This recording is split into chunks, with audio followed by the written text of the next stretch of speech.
Where are you from? I'm from New Zealand. My name's Tom. Yeah.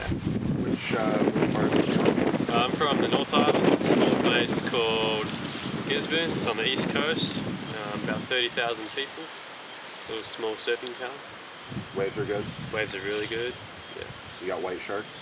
We don't, not to the degree of Australia. We get mako sharks. Okay. Yeah, so there's still a chance of being eaten. I have seen a white shark in the surf in New Zealand. Yeah. Can you describe New Zealand in 3 words? 3 words. Remote, peaceful, loving. What are you doing in this part of the world? I'm traveling by myself. I'm taking a year off. I always wanted to come to Central America. So yeah, I'm spending about a year. I started in Colombia, the top of the south, and I'll finish in Mexico sometime in November. Is there one country that stands out so far that you've traveled to? Well, I spent 2 months in Colombia, and now I've been in Panama for maybe a week or so. So far really I've only been to Colombia, but Colombia was amazing, and already Panama was fantastic. Do you see any parallels between the 2 countries? Not really, to be honest, purely because in Colombia I was living in like Medellin, which is 6,000 feet above sea level, and I spent most of my time up in the highlands in Colombia, whereas down here it's straight down to the Caribbean and the Pacific coast. So, I mean, Cartagena and I guess Tayrona National Park and Santa Marta, they're all on the coast, but they're very different. I mean, especially down here, the Pacific is nothing like the sort of Colombian coastline that I went to, yeah. But you didn't go to the Pacific side of Colombia? No. I wanted to get here. Is farming practiced in New Zealand, and if so, what crops are mostly grown? Farming is huge in New Zealand. Actually, probably the biggest export industry in New Zealand is dairy products. Okay. So dairy farming is probably the biggest economic export in New Zealand. So a huge amount of the country is dairy farms, especially in the North Island and the sort of centre. It's really lush pasture. So New Zealand cheese, butter, yogurt, milk is all, I guess, relatively well known and well exported. They also have high country farms, sheep farms, sort of roaming stock farms, but I mean they're on huge properties, mainly down in the South Island. Would you say it's more animal orientated or plant crops grown? It's hard to say really. Animal orientated as well, but then my father, for example, used to grow carrots. So I mean, yeah, there's probably a mix of produce and a mix of livestock farm. Yeah, actually lettuces, carrots, New Zealand apples. It's all growing there. Huge vineyards, so you've got a lot of grapes. Do you cook much? Do I cook much? Yeah, I cook heaps, yeah. Especially when I'm traveling. What's like a popular dish in New Zealand? Lamb. Lamb and seafood, so roast lamb. I guess, yeah, lots of seafood. If you're by the coast, you're going to eat seafood. I mean, we call lobster crayfish. So you've got crayfish, pala, which is like abalone, kina, which is another type of seafood. What would you say the carb that's eaten, like potatoes or rice Potatoes. or bread? Potatoes. Yeah, potatoes and bread. But we have potatoes and what I guess everywhere else in the world is called sweet potato. We have a variety called kumara, which is a purple potato or sweet potato. It's a Maori name, the local people's name. So heaps of potato, kumara. We have a taro as well. But yeah, like roast lamb with roast vegetables like potatoes, I guess pretty New Zealand, yeah. The common dish. Yeah, pretty common, or you know, like for Sunday night you're gonna make something like that. And just heaps of barbecues, steak, salad in summer. Yeah, sausages. Half the year it's cold and half the year it's warm, or generally, yeah. So you're pretty far south. Yeah, we are pretty far south. I think Auckland is about the same. I think it's about on the same latitude as between Melbourne and Sydney somewhere. But I Okay. guess Auckland's climate would be a hot summer's day would be 30 degrees Celsius. A cold winter's day would be 5 or 6 degrees. Oh, So wow. it's not too bad. But if you go down to the South Island, it's going to be a lot colder. Has the environment or weather changed much in New Zealand since you were young, or would you say it's the same today as it We was then? certainly get El Nino down in New Zealand. You have a big mixture of drought, some flooding, but I think we've probably been more in drought than flooding. It hasn't changed dramatically, but you certainly get those more extreme sections of weather patterns, I think. It seemed a little bit more stable growing up. It's a little bit more like random sometimes now. Absolutely, yeah. Do you believe that you're living a sustainable life in New Zealand? No. It depends on how deep you look into it. I guess I make conscious decisions and choices on what I decide to eat. I do eat meat. I buy organic meat. It's not necessarily sustainable, but I think I still make informed decisions on what I choose to eat. I try and buy organic vegetables and things like that, but at the same time I drive my car to work, and it's not that's not sustainable. But you're conscious. Conscious of it, yeah. Would you say that nation and New Zealand as a whole, there's a high level of consciousness amongst the society? Yes.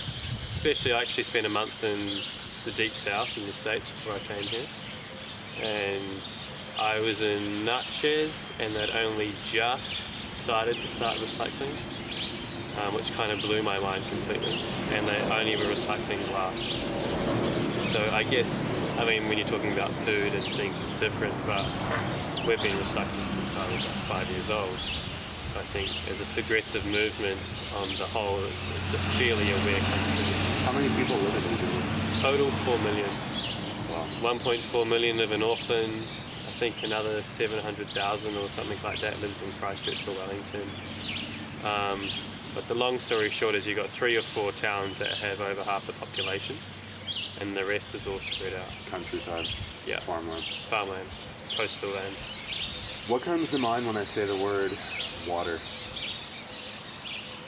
The word water is life.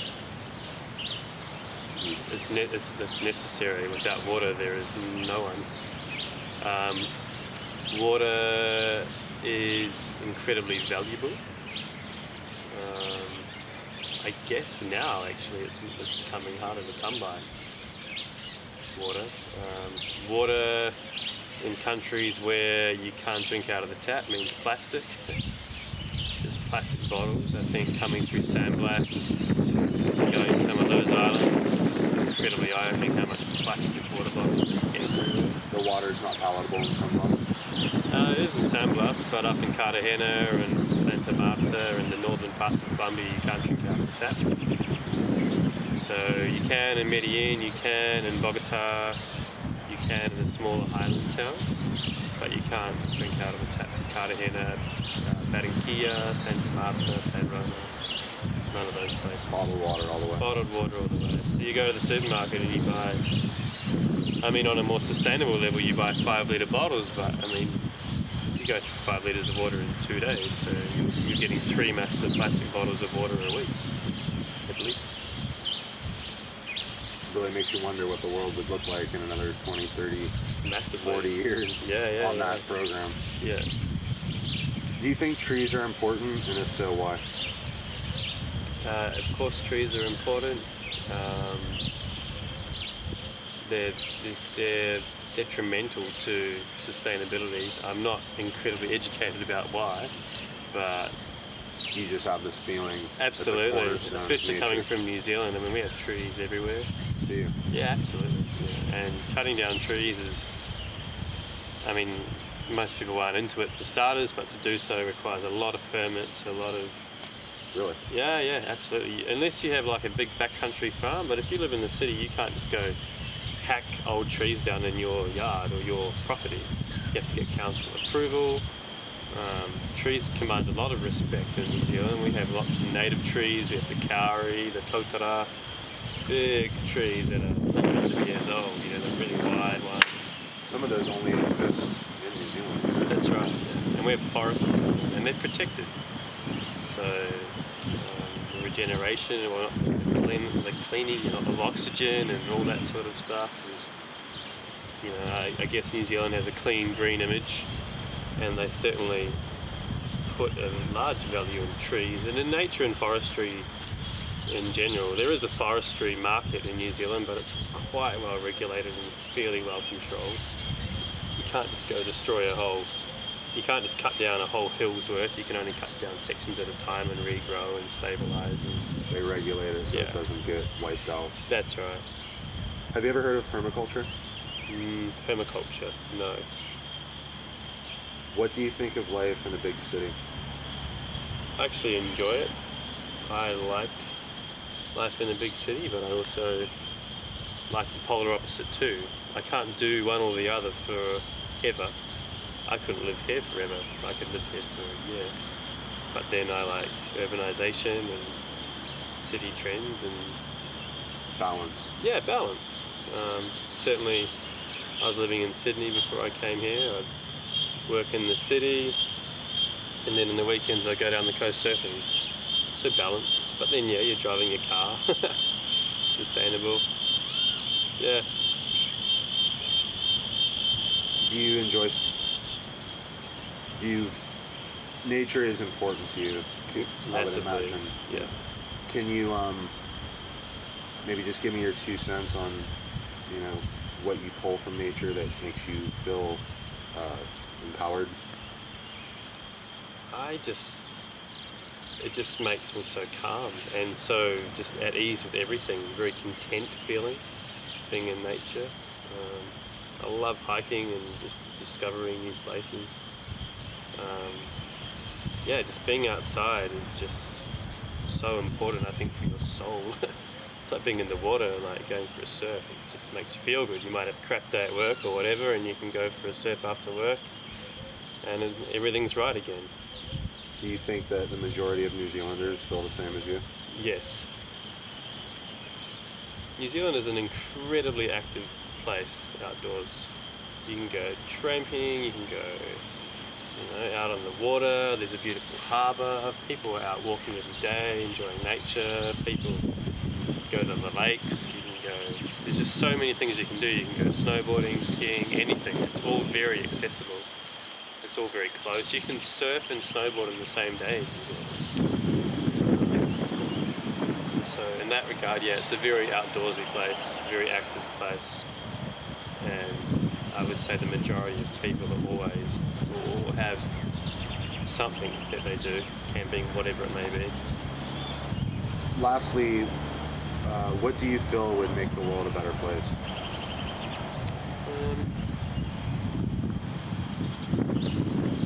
Not quite sure how, but certainly a bit more equality between everyone as human beings. I think there is a big discrepancy between the way that the Western world lives and the way that certainly a lot of the rest of the world lives. For example, in Colombia, it's so ironic. You have people I was living in a middle class neighborhood.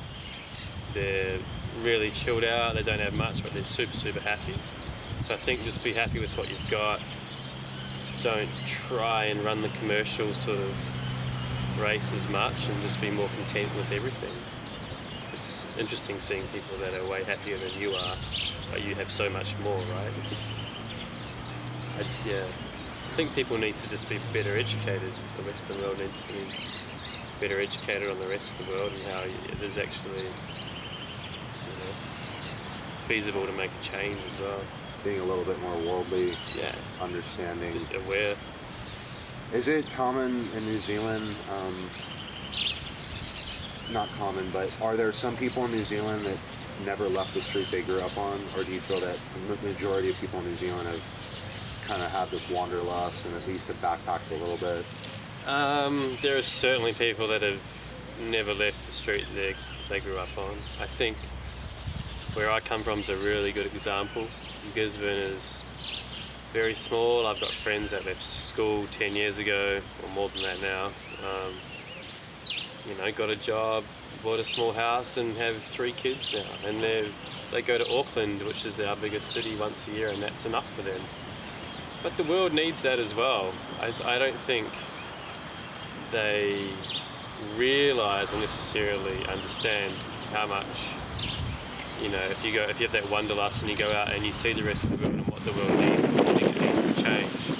But also the world needs those people to stay in those small towns and to do that, and just to be content with, not having those journeys. I think some of the people I know like that, if you put them in Panama or Colombia or somewhere like that and said go for 6 months, they'll last like 2 weeks and go straight back home. Exactly. Because that's what they feel secure with. Have you traveled quite a bit in your life? Yeah, I have. Probably more so in the last 5 or 6 years. I try and travel for a minimum of 2 months a year.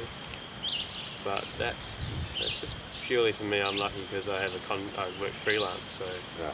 I just won't book another gig, go for 2 months trip, like holiday, go back to work. This time I'm just having a year off. I'm actually moving to Canada in December. I worked there for 2 years and go back to Australia or New Zealand through Europe, and I don't know. I guess I wouldn't travel a reasonable amount.